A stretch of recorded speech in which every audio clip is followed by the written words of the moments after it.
বাড়িটিতে বিপ্লব ঘটেছিল এবং মাইল দূরে থেকেও সহজেই আলো দেখা যেত। তাই এই আলোকসজ্জার সাহায্যে জাহাজগুলি সহজেই বিপদ সম্পর্কে জানতে পারত।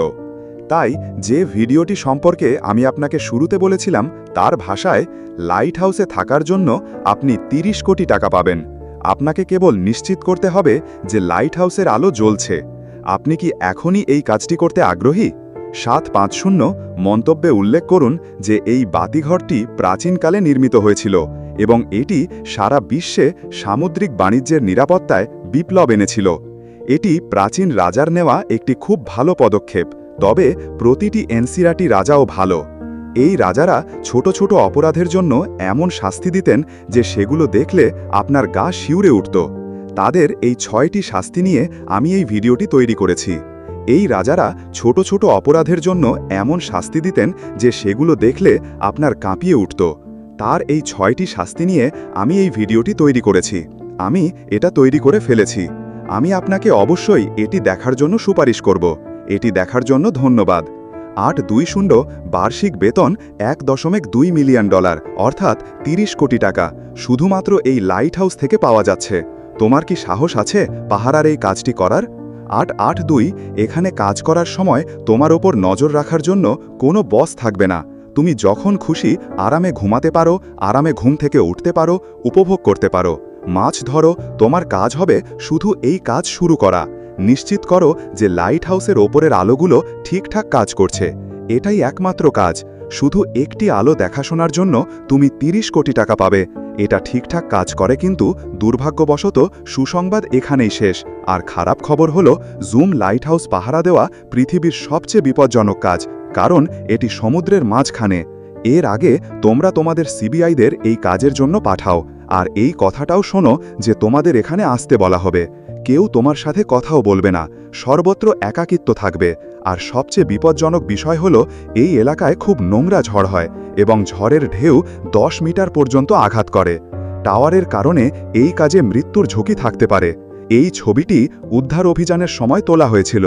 এখানে স্পষ্ট দেখা যাচ্ছে কিভাবে বাতিঘর রক্ষক ঝড়ের কবলে পড়ে আছেন। যদি এই ঝড়ের ঢেউগুলি বাতিঘরটিকে সম্পূর্ণরূপে ঢেকে যায়, তাহলে এটি নিয়ন্ত্রণ করা কঠিন হবে। যদি সে এটা নিত, তাহলে তার জীবন বিপদে পড়তে পারত। এত কিছু জানার পরেও এই কাজটি করার সাহস তোমার ছিল? যাই হোক, এই অদ্ভুত কাজটি দেখার পর তোমার মনে নিশ্চয়ই এই প্রশ্নটা আসছে যে এই লাইট হাউসটি কেন তৈরি করা হয়েছিল, কেন এটি চলে গেছে ৯৪১ এবং বাতিঘরের আলো সবসময় জ্বলতে থাকা কেন প্রয়োজন? ৯৪৬ আমাদের দেখতে হবে বাতিঘরটি কিভাবে শুরু হয়েছিল। ৯৪৯ এটা সেই প্রাচীনকালের কথা, যখন যাতায়াতের জন্য কোনো রাস্তা বা যানবাহন ছিল না। তাই দীর্ঘ দূরত্ব ভ্রমণের সর্বোত্তম উপায় ছিল জলপথ। ক্যাপ্টেন মার্স নামে একজন লোক ছিলেন। সে একজন দুর্দান্ত নাবিক ছিল এবং তার বিপজ্জনক সমুদ্র যাত্রা সম্পর্কে জানতে চেয়েছিল। তার সাথে একটি ঘটনা ঘটতে যাচ্ছিল। প্রাচীনকালে জাহাজগুলি কাঠের তৈরি হতো। তাই এক রাতে ক্যাপ্টেন পানিয়ামি একটা অন্ধকার জায়গা দিয়ে যাচ্ছিলাম। পানির নিচে বড় বড় পাথর ছিল, যেগুলোর সাথে তাদের জাহাজ ধাক্কা খায়। জাহাজটি ক্ষতিগ্রস্ত হয়ে উল্টে যায় এবং তাদের অনেক ক্ষতি হয়। পরে ক্যাপ্টেন মার্সিয়াস ভাবলেন যে এই সমস্যার কিছু সমাধান প্রয়োজন। এমন কিছু সমাধান থাকা উচিত যা তাদের এই ধরনের বিপদ সম্পর্কে সতর্ক করতে পারে। এখন এটি একটি সমস্যা। দ্বিতীয় সমস্যা হলো, আপনি জানেন যে সমুদ্র অনেক বড় এবং প্রশান্ত মহাসাগর সমুদ্র থেকে অনেক দূরে। সমুদ্র তো দূরের কথা, আমরা যদি পৃথিবীর সমগ্র ভূমিকে এক জায়গায় একত্রিত করি, যার মধ্যে 7টি মহাদেশ অন্তর্ভুক্ত, তবুও প্রশান্ত মহাসাগরীয় প্রশ্নটি অনেক বড় হবে। এমনকি যদি আমরা এই অঞ্চলে 5টি চাঁদও স্থাপন করি, তবুও যদি তুমি এটা দাও, তবুও প্রশান্ত মহাসাগর অনেক বড় হবে। এখন তোমার নিশ্চয়ই ধারণা আছে যে এই মহাসাগর কত বড়। প্রাচীনকালে যখন নাবিকরা এই খোলা জলে ভ্রমণ করত, তখন তারা এর সম্পর্কে কিছুই জানত না। পরবর্তী ভূমি কত দূরে এবং সেখানে পৌঁছানোর পথ কি? 1100। সেই সময়ে বিশ্বের সবচেয়ে বড় সমস্যা ছিল নৌ চলাচল। তখন নাবিকদের পথ দেখানোর জন্য কোনো জিপিএস বা উন্নত কোনো ব্যবস্থা ছিল না। পথ সম্পর্কে জিপিএস ঘটনাটি 1973 সালে ঘটেছিল এবং 1908 সালে জনসাধারণের জন্য উন্মুক্ত হয়েছিল।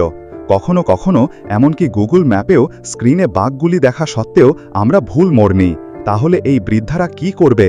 11-20 তাই এই নাবিকদের সূর্যের ওপর নির্ভর করতে হয়েছিল। তাদের নির্ভর হয়েছিল তারা এবং এই অন্তহীন সমুদ্রের ওপর, যার কিছু প্রথম নেভিগেশন সরঞ্জাম ছিল।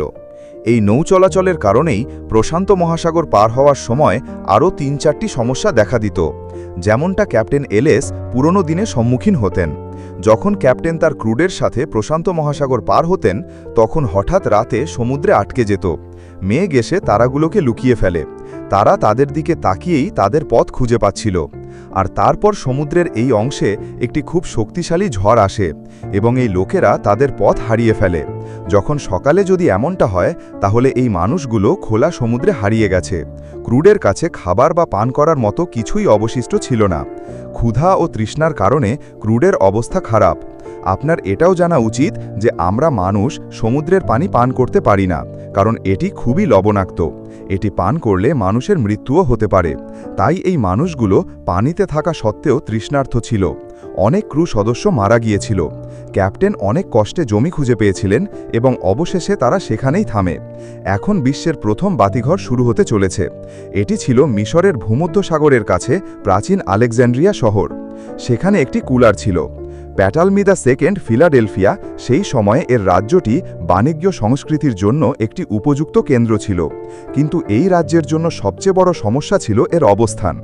আপনি যদি এই ছবিটি দেখেন, এখান থেকে দেখলে শহরের প্রান্তে যেতে হলে এখান দিয়ে যেতে হতো এবং এর সাথে সাথে দেখতে পাবেন কত পাথর আছে।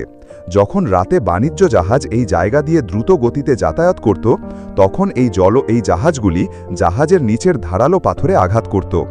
এই জাহাজগুলি ডুবে যেত এবং তাদের মালামালও নষ্ট হয়ে যেত, যার ফলে তাদের রাজ্য অনেক ক্ষতির সম্মুখীন হচ্ছিল। রাজা টলমি তার রাজ্যকে একটি নতুন জাহাজ তৈরির নির্দেশ দিয়েছিলেন। মেরিন ট্রেড রোডের নিরাপত্তার জন্য সেই সময়ের বিশেষজ্ঞ এবং প্রতিভাবান স্থপতি স্ট্যাটাস এবং কেন্সকে ডাকা হয়েছিল এবং এর সমাধানের জন্য তাদের সাহায্য চাওয়া হয়েছিল। একসাথে তারা উভয়েই অসাধারণ কাজ করেছেন। একটি পরিকল্পনা করা হয়েছিল জাহাজগুলিকে নিরাপদে নিয়ে যাওয়ার জন্য এবং ঢেউয়ের নিচে থাকা যে কোনো বিপদ সম্পর্কে সতর্ক করার জন্য বিশাল সংখ্যক আলো তৈরি করা। তো শুরু করা যাক। তারা কাজ শুরু করে, কিন্তু তারা জানত না যে তারা যে জিনিসটি তৈরি করছিল তা ইঞ্জিনিয়ারিংয়ের অন্যতম সেরা মাস্টারপিস হয়ে উঠবে। আলেকজান্ড্রিয়ার ফারাওরা আলেকজান্ড্রিয়ার ফিরোজ দ্বীপের তীরে এই বাতিঘরটি উজ্জ্বল উচ্চতায় পৌঁছেছিল। এর উচ্চতা ছিল ৩৮৪ ফুট এবং এটি সাদা মার্বেল দিয়ে তৈরি। এই বাতিঘরের ওপরে একটি বিশাল বাতি ছিল, একটা আগুন জ্বলত, যেখানে সবসময় তেল আর কাঠের সরবরাহ থাকত। এই বাতিঘরটিকে পৃথিবীর 7টি প্রাচীন আশ্চর্যের মধ্যে একটি হিসেবেও বিবেচনা করা হতো, কিন্তু শুধুমাত্র এর আকারের কারণে। কারণ এই লাইট হাউসটি কেবল অসাধারণই ছিল না, এর পেছনে একটি অসাধারণ নকশাও ছিল। তাই স্ট্যাটাস আলো আরও বাড়ানোর জন্য আয়না এবং লেন্সের একটি সিস্টেমও তৈরি করেছিল, যার সাহায্যে এটি মাইলের পর মাইল দেখা যেত। এর আলো দূরের জাহাজগুলো সহজেই দেখতে পেত। বাতিঘর নির্মাণের খবর ছড়িয়ে পড়ার সাথে সাথে দূরের নাবিকরা স্বস্তির নিঃশ্বাস ফেলল। এখন সেই সব মানুষ বাতিঘরটি দেখতে পাচ্ছিল, কারণ এই আলেকজান্ড্রিয়ার কাছে পাথুরে জলরাশিতে চলাচলের কোনো প্রয়োজন ছিল না। তাই বিশ্বের এই প্রথম বাতিঘরটি নাবিকদের জন্য একটি নিরাপত্তার প্রতীক হয়ে ওঠে এবং সেখান থেকে বাতিঘরটি নাবিকদের জন্য শান্তি ও নিরাপত্তার প্রতীক হয়ে ওঠে। এই ধারণাটি সারা বিশ্বে ছড়িয়ে পড়ে। প্রাথমিকভাবে এই আলোকস্তম্ভগুলি সমুদ্রের তীরে নির্মিত হয়েছিল, কিন্তু সময়ের সাথে সাথে যখন এই বাণিজ্য বিশ্বজুড়ে আরও বিস্তৃত হয়ে ওঠে, তখন ব্যস্ত বাণিজ্য রুটে এগুলি তৈরি করা শুরু হয়। যেসব স্থানে পাথর জলের কাছাকাছি ছিল এবং সেই পাথরগুলি শিবের জন্য আরও বেশি ঝুঁকি তৈরি করেছিল। এই কারণেই সমুদ্রের মাঝখানে বিভিন্ন আলো দেখা যায়। আপনি এই আলোকসজ্জাগুলি বিভিন্ন স্থানে পাবেন। প্রাথমিকভাবে আলোকসজ্জায় আগুন জ্বালানো হতো, কিন্তু সবসময় কাঠ, তেল এবং কয়লা ব্যবহার করা অস্বাভাবিক পরিস্থিতি ছিল না। এরপরে মোমবাতি, গ্যাস বাতি এবং তেলের বাতি এসেছিল, কিন্তু আগুনের আলো ততটা উজ্জ্বল ছিল না। যখন বিদ্যুৎ উৎপাদন শুরু হয়েছিল এবং বাল্ব আবিষ্কার হয়েছিল, তখন এই বাতিঘরগুলিও বৈদ্যুতিক বাল্বে স্থানান্তরিত হতে শুরু করেছিল, কারণ তাদের প্রচুর আলো আছে। কিন্তু তবুও আলোক ঘরগুলি কিভাবে মাইল দূরে আলো প্রতিফলিত করে, এর উত্তর হলো এই লেন্সগুলি।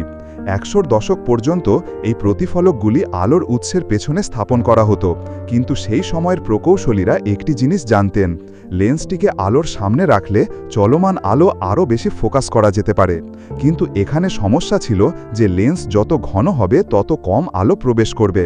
তাই এখানে এবার এলেন ফরাসি পদার্থবিদ এবং প্রকৌশলী ফ্রেসনেল, যার কাছে একটি দুর্দান্ত সমাধান ছিল। তিনি লেন্সটি খুব পাতলা করে এমনভাবে ডিজাইন করেছিলেন যাতে সব আলো একটি বিন্দুতে কেন্দ্রীভূত হয়। এইভাবে আলো ছড়িয়ে পড়ে আলো একদিকে পাঠানো যেত। আজকাল বেশিরভাগ বাতিঘরে ফ্রেসনেল লেন্স ব্যবহার করা হয়। এই উদ্ভাবন বাতিঘরে বিপ্লব এনেছে এবং